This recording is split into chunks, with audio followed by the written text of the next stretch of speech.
महाबोधि महाविहार के अंदर जाकर इस तरह के जय श्री राम के नारे लगाने का मतलब क्या है? आप क्या दिखाना चाहते हैं? और अगर आप सोचते हैं इससे हमारे बौद्ध भिक्षुओं को मुकदमा झूठा बनाकर जेल में डाल के आप इस आंदोलन को कुचल दोगे। भंते वीणाचार्य का क्या, जो अभी फिलहाल सलाखों के पीछे हैं, उन पर जो धाराएं लगाई गई हैं, जिस तरीके से दोषारोपण उन पर किया गया है, उनके लिए क्या कुछ करेंगे आप लोग? उनके लिए कानूनी लड़ाई? वो हम कानून की लड़ाई लड़ रहे हैं। कोर्ट से उनकी जमानत कराएंगे। तो वहां राज्यपाल महोदय ने जो बौद्धों का अपमान किया है, इसके खिलाफ बहुत बड़ा आंदोलन दिल्ली के अंदर किया जाएगा। साथ में ये भी तय हुआ 6, 7, 8 जून को दिल्ली के अंदर अंबेडकर भवन के अंदर 3 दिन का एक राष्ट्रीय सम्मेलन होगा, जिसमें पूरे देश के हर राज्य से प्रतिनिधि शामिल होंगे। और ये जो Buddhist temple management committee act 1949 को निरस्त करने के लिए एक एक्शन कमेटी, राष्ट्रीय एक्शन कमेटी बनाई जाएगी। नमस्कार, जनता लाइव देख रहे हैं आप और मैं हूं आपके साथ पूजा। महाबोधि महाविहार मुक्ति आंदोलन, जो कि अब अपने 3 महीने पूरे कर चुका है, 90 दिनों से चल रहे इस आंदोलन की अभी यथास्थिति क्या है और किस तरीके से अब प्रशासन जो है वो तूल चुका है इस पूरे आंदोलन को खत्म करने पर, और वहां बैठे तमाम भिक्षुओं और बौद्ध धर्मावलंबियों को वहां से उठाकर फेंक देने के लिए, इसकी पूरी तह तक आज हम जाएंगे और बात करेंगे राजेंद्र पाल गौतम जी से। क्योंकि जिस तरीके की वीडियोस वहां से सामने आ रही हैं, जिस तरीके के वहां से लोगों के बयान सामने आ रहे हैं, उसे देखते हुए ये कहना बिल्कुल गलत नहीं होगा कि अब प्रशासन ने एड़ी चोटी का जोर लगा दिया है कि अब ये आंदोलन आगे नहीं बढ़ना चाहिए। क्या कारण है, क्या कुछ किया जा रहा है, उस पर आज बात करेंगे। भंते वीणाचार्य जी को जिस तरीके से बिना किसी अग्रिम सूचना के गिरफ्तार किया गया है, उस पर भी बात करेंगे। और अभी वहां क्या स्थिति है, क्या कुछ हो रहा है और अब आंदोलन का क्या रुख होगा, क्या सच में आंदोलन को और मजबूती से आगे बढ़ाया जाएगा या फिर प्रशासन की कोशिशें जो हैं वो कामयाब होंगी।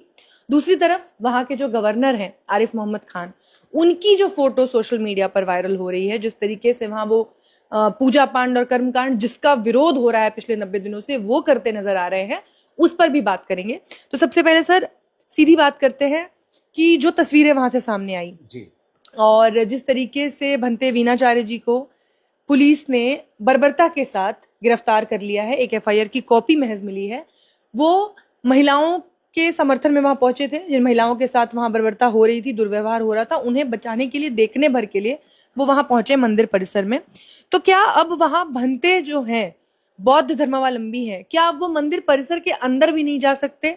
उन पर पाबंदी लगा दी गई है किसी तरीके की?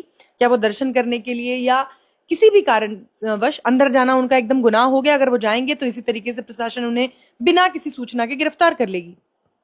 देखिए, ये बिहार सरकार के अंदर का डर दिखता है, क्योंकि महाबोधि महाविहार पूरे दुनिया के बौद्धों की आस्था का केंद्र है। और महाबोधि महाविहार में जिस दिन बुद्ध पूर्णिमा थी, बुद्ध पूर्णिमा को हम त्रिगुण पावन बैसाख पूर्णिमा बोलते हैं, क्योंकि वो एक ऐसा दिन है। बैसाख पूर्णिमा के दिन ही तथागत बुद्ध का जन्म हुआ। उसी दिन उनको संबोधि प्राप्त हुई और उसी दिन उनको महापरिनिर्वाण की प्राप्ति हुई।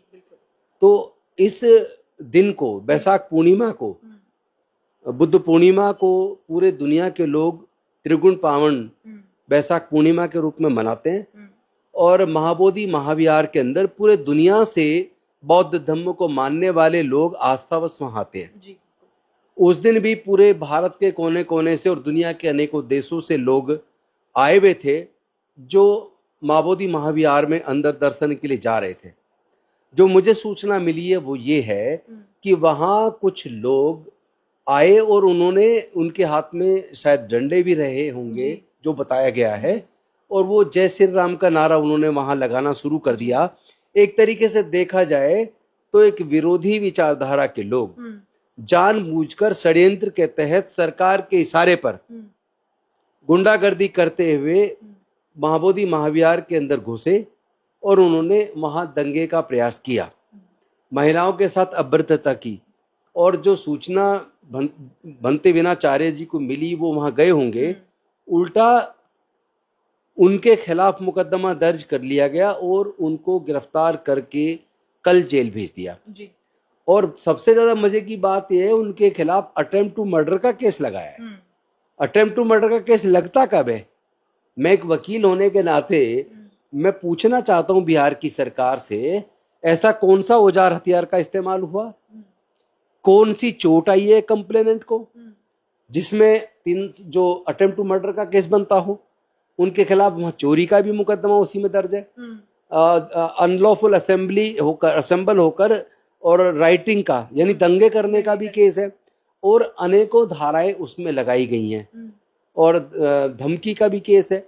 मतलब ऐसा लग रहा है जैसे बिहार की सरकार ने जानबूझकर महाबोधि महाविहार की जो मुक्ति का आंदोलन चल रहा है पिछले लगभग 3 महीनों से, जिसमें महाबोधि महाविहार को बीटीएमसी एक्ट 1949 को रद्द करके और वहां से पंडों को पूरी तरह से हटाकर उसका पूर्ण संचालन बौद्धों को दिया जाए, तो इस आंदोलन को कुचलने के लिए ये साजिश रची है।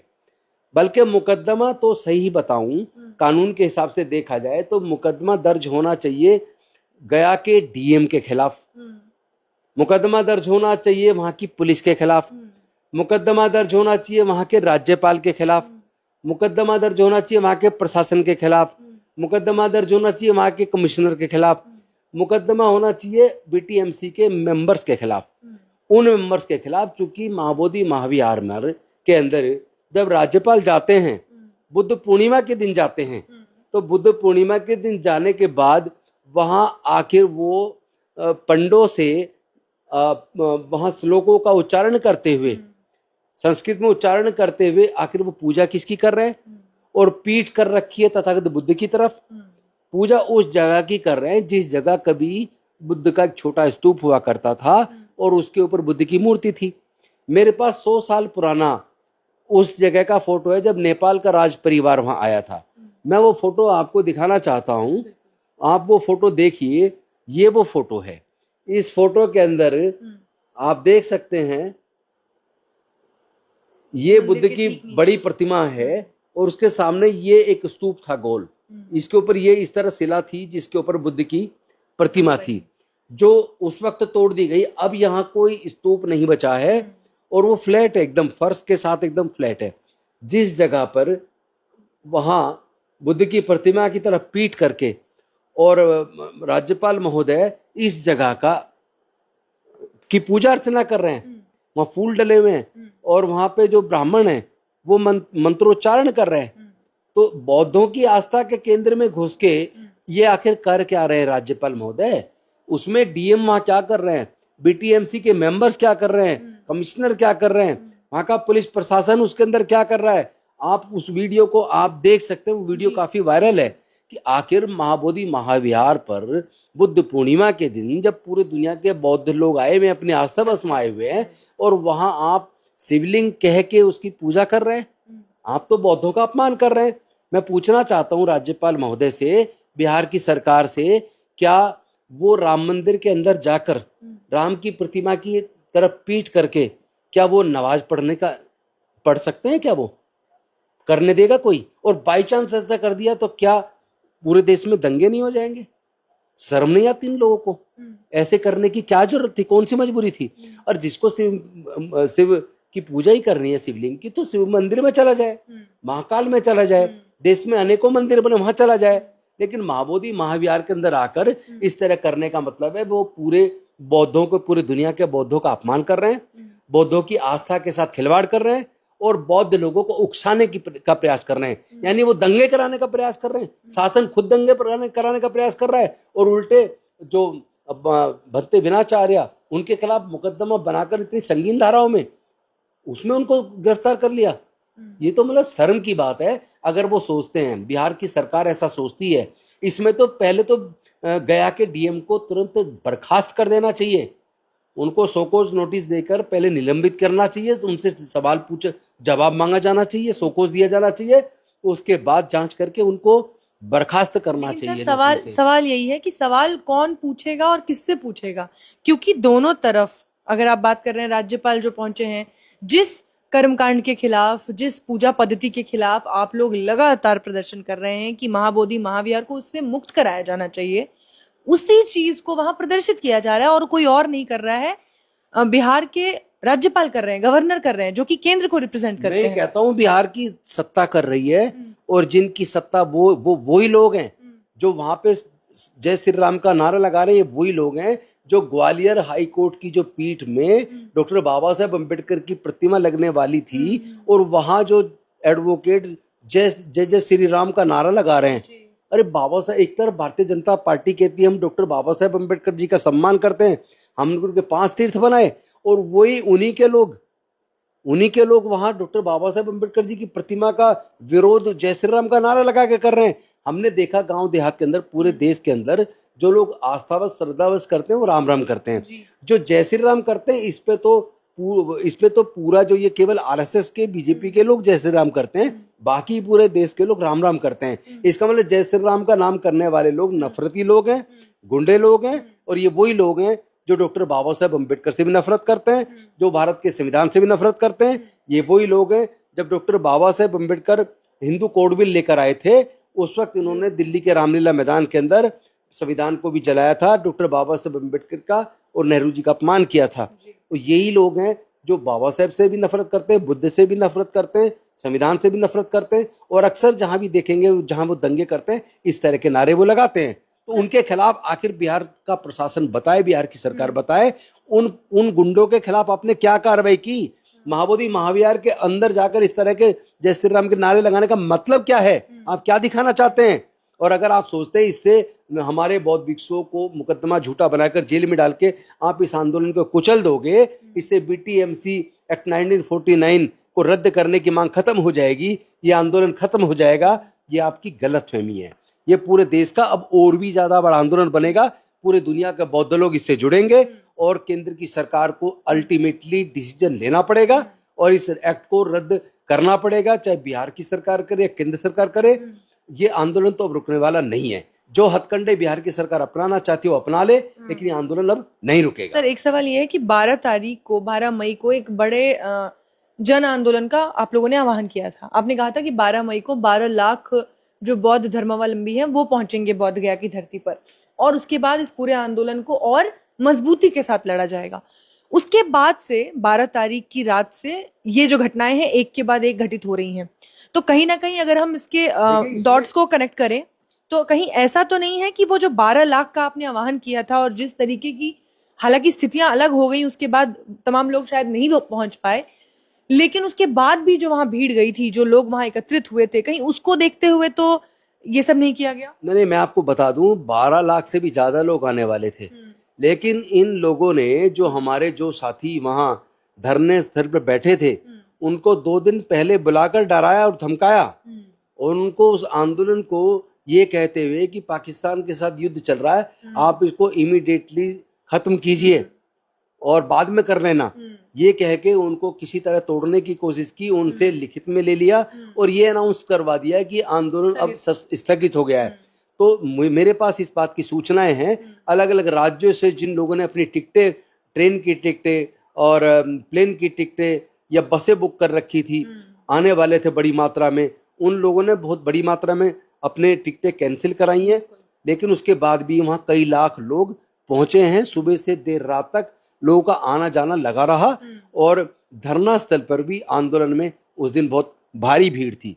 यानी उनके लाख कोशिश के बावजूद वो आंदोलन बढ़ा, और जो उन्होंने भिक्षुओं के बीच इस बात को लेकर मतभेद पैदा करने की कोशिश की थी कि देखो जी इन्होंने आंदोलन स्थगित कर दिया, और बाकी लोग कह रहे थे आपने स्थगित क्यों किया, जो डिस्प्यूट उनके बीच पैदा करने की कोशिश की गई थी उसको भी मैंने खुद जाके सबको बिठाकर और उसको 13 तारीख को सुबह उस मामले को पूरी तरीके से उसको निपटा दिया था। और उसमें ये भी तय हुआ कि आने वाले 5 जून को दिल्ली के अंदर जो वहां राज्यपाल महोदय ने जो बौद्धों का अपमान किया है, इसके खिलाफ बहुत बड़ा आंदोलन दिल्ली के अंदर किया जाएगा।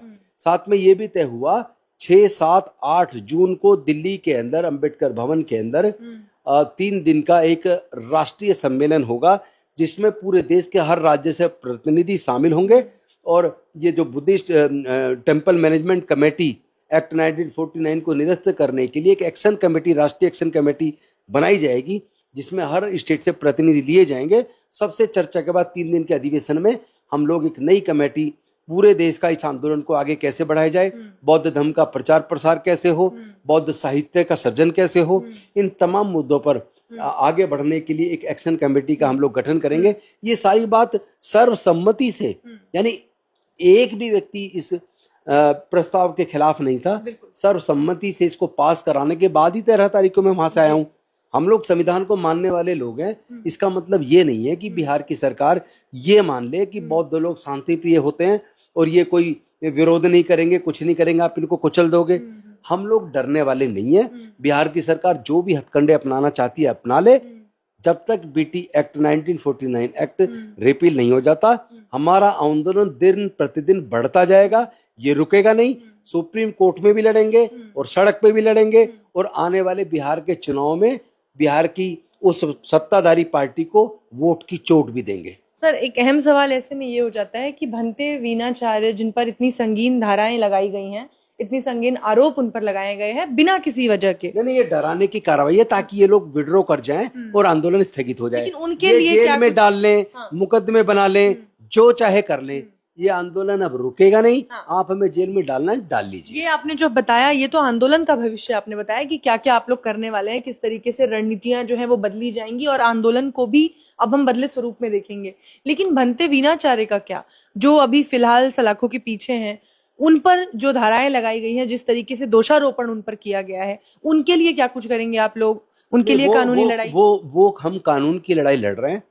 कोर्ट से उनकी जमानत कराएंगे और केस लड़ेंगे। केस तो फिर सरकार को प्रूव करना पड़ेगा। मुकदमा बनाना अलग बात है। मैं तो 32 साल मेरी वकालत को हो गए, मैं कानून को बहुत अच्छे से जानता हूं और मैं जानता हूं कि इसमें बिहार सरकार की हार होने वाली है। वो कुछ भी साबित नहीं कर पाएंगे, क्योंकि झूठ के पांव नहीं होते।